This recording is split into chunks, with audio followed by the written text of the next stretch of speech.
Rescuers described it as a miraculous outcome after what would have been a very long and agonizing night. It was really elation because this is very rugged terrain where they were lost. The entire ordeal began yesterday. A father went out hiking with his 6-year-old daughter and 7-year-old son.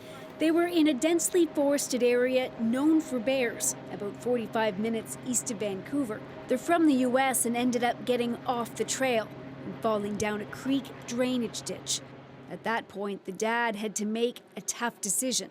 The terrain was steep. There was no cell phone coverage. It was getting late, so he gave his children some warm clothes and told them to stay put. He hiked out more than a kilometer until he got cell phone service and called for help.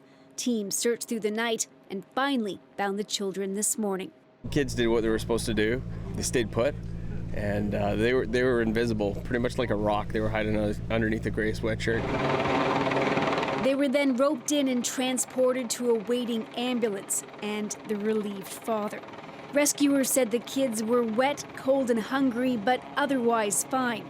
Officials say the lesson is to make sure that if you're heading out, to leave a trip plan and tell others what time you'll be back. If the trip plan had been left here, perhaps the father would have been able to stay with the kids and someone else would have phoned us for help. You're always better if you're hiking in a party to keep the party together rather than split it up. But in this case, there was a happy ending. After a long, cold night, the family was reunited. Briar Stewart, CBC News, Vancouver.